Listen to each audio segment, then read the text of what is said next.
saya serakah gitu. Saya serakah, saya coba keluar dari track yang sudah jelas bagi saya coba mengerjakan hal-hal yang lain, ternyata di situ bermasalah. Ya, dan sekian banyak orang sudah melakukan hal yang sama dan sudah tahu hasilnya kurang bagus. Kenapa kita harus melakukan itu?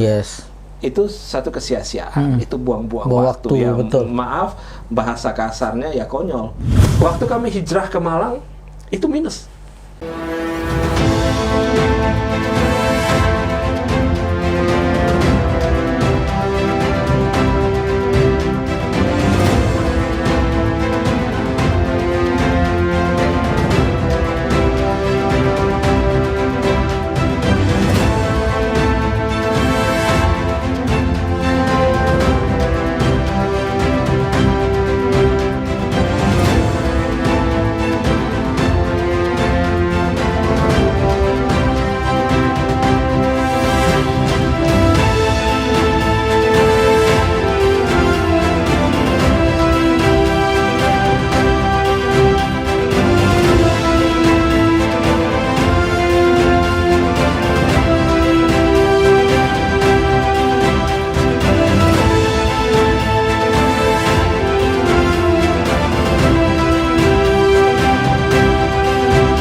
Saya pernah jalankan bisnis ilegal, Mister.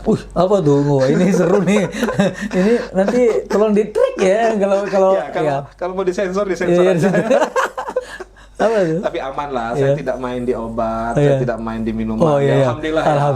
Allah pelihara saya dari situ. Nah, jadi Mister ingat nggak dulu itu untuk berkomunikasi orang pakai kartu magnetik yang tipis itu ya. Yang tipis, betul. Iya, betul.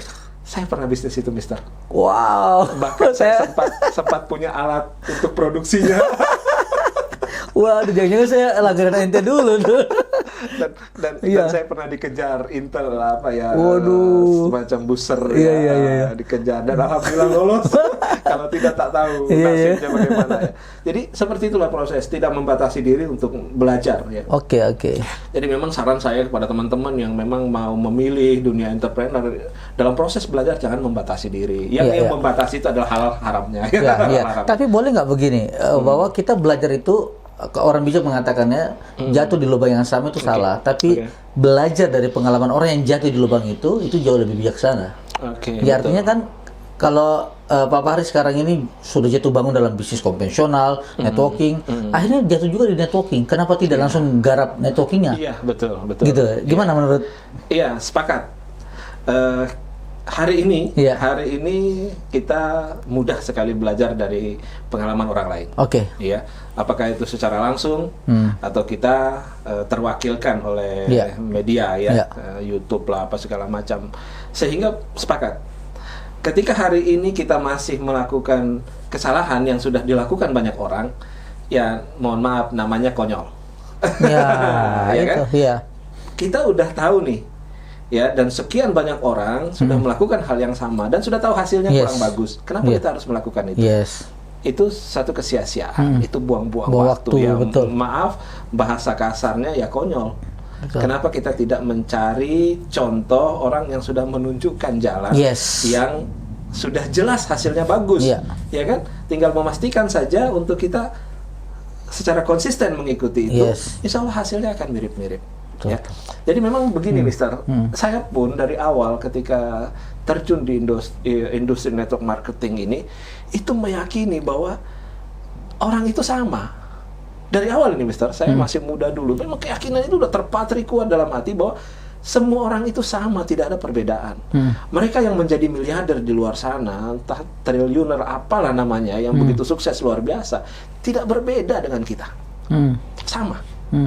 Karena membedakan kalau apa? materialnya kan sama ya. Masih jalannya masih napak tanah. Apalagi makannya masih sama nasi. Masih sama gitu kan. Iya. Nah, Yang berbeda, Mister, mereka melakukan dengan cara yang berbeda dari apa yang kita lakukan. Oh, iya, kan? Iya. Garis bawahnya di situ. Iya. Caranya sebenarnya yang berbeda. Lantas, gimana caranya kita bisa sukses seperti mereka? Pelajari caranya, lakukan. Insya Allah kita bisa. Artinya tinggal menyontek saja ya. Iya. Apa yang dilakukan orang itu? Apa yang dilakukan orang itu? Misalkan kalau saya, passion kita. Iya, misalkan saya pengen jadi core manager nih, saya tinggal ngikutin gaya Pak Pari aja. Insya Allah. Gitu. Tapi ngomong-ngomong, anak berapa Pak? Jadi iya. Ponakan saya udah berapa nih? Iya, alhamdulillah.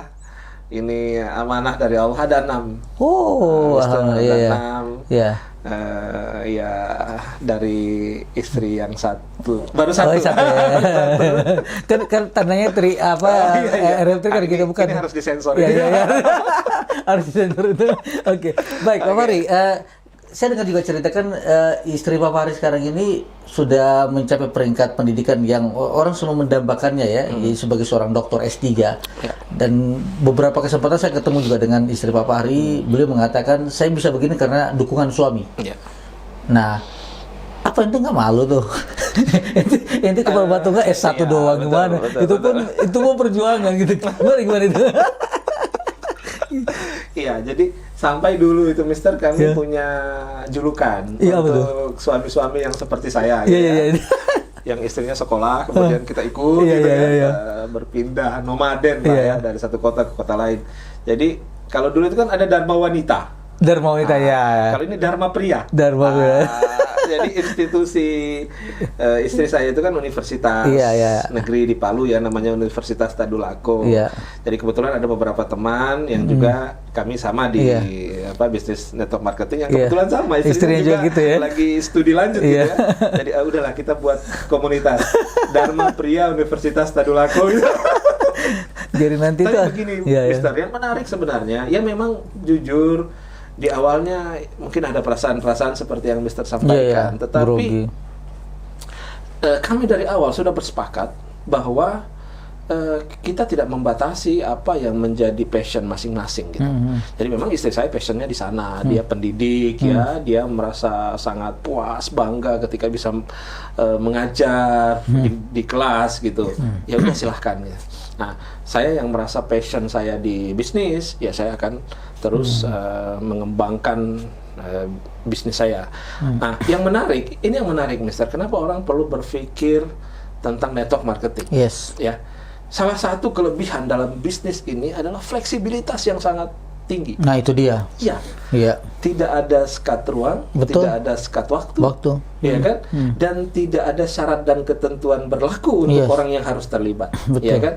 Fleksibilitas inilah yang membuat saya ketika jadi di tahun 2000 sekitar 2007 akhir lah kami hijrah ke Bandung, Mister. Betul. Istri saya ngambil S2-nya waktu master itu. S2 di sana. Saya dengan anak-anak saat itu anak saya baru 3 ya. Kita semua hijrah ke Bandung. Tetapi apa yang terjadi, Mister?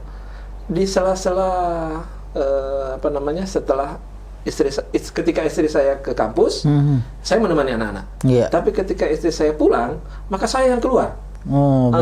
Dan alhamdulillah kami sempat punya tim yang besar dulu di Bandung. Itu bisnis networking ya? Di bisnis network dengan hasil yang luar biasa. Alhamdulillah kami bisa bangun rumah, ada kendaraan dulu dari bisnis yang kami jalankan itu. Nah, kemudian di tahun 2014 kemarin kami hijrah lagi ke Malang, melakukan lagi hal yang sama ya. Kita keluarga udah boyongan saat itu udah lengkap, sudah 6 orang. Saya melakukan hal yang sama. Saya melihat ada sebuah peluang baru, ada pasar baru, fresh gitu kan. Nah, saya jalankan bisnis saya di network marketing dan alhamdulillah hasilnya juga luar biasa. Artinya gini, sempat antum jalankan bisnis network ini kan dari kondisi nol sama sekali, minus malah kan ada sampai ada utang piutang itu. Itu gimana itu anunya itu? Jadi begini, Mister. Kuliah kehidupan itu mahal memang. Nah itu dia. Tidak ada waktunya, tidak tahu. Unlimited. Kita bisa habis unlimited ya dalam proses kita belajar dalam kehidupan ini. Jadi saya menyadari dalam satu fase di kehidupan saya dengan keluarga, mungkin saya serakah gitu. Saya serakah, saya coba keluar dari track yang sudah jelas bagi saya. Saya coba mengerjakan hal-hal yang lain, ternyata di situ bermasalah. Lebih karena persoalan, ya mohon maaf ya, walaupun mungkin masih ada pendapat yang berbeda, tapi ini ada kaitannya dengan riba. Oke. Berarti nanti berhubungan dengan pihak perbankan yang lain. Hampir semua fasilitas bank saya punya, Mister. Kartu kredit itu semua bank saya punya dengan limit-limit besar. Wow. Iya, walhasil ya memang harus menanggung hutang yang tidak sedikit gitu kan. Jadi dalam satu kondisi kami terpuruk, aset hampir disita bank, ya jawaban dari doa, alhamdulillah dipertemukan dengan bisnis yang hari ini sedang saya jalankan, dan ya tidak ada yang sulit bagi Allah. Kita mungkin berpikir dengan utang yang hampir miliaran, mungkin butuh waktu berapa lama, tapi ya kun fayakun saja bagi Allah ya. Jadi alhamdulillah masa recovery kami cuma 1 tahun, Mister. Dengan beban yang luar biasa besar. Tapi ya itulah, dan mungkin juga banyak cerita yang kita dengar bisa lebih cepat dari itu. Artinya sebenarnya ini kan persoalan bagaimana kita meyakini bahwa ketika kita mungkin terbatas, ada zat yang tak terbatas yang itu bisa seketika membalik keadaan ya. Dan kami merasakan itu, Mister. Waktu kami hijrah ke Malang itu minus. Jadi keluarga nggak tahu, jadi keluarga berpikir bahwa ya udah dia aman-aman saja, dia lagi temani istrinya studi apa segala macam, kita minus besar. Tapi alhamdulillah, nah ini mungkin yang juga teman-teman sekalian perlu pertimbangkan ya. Jadi the power of hijrah. Ya, hijrah ini kan sebenarnya konteksnya banyak ya. Mungkin nanti di video berikutnya kita akan bahas ya the power of hijrah ini. Ini menarik nih.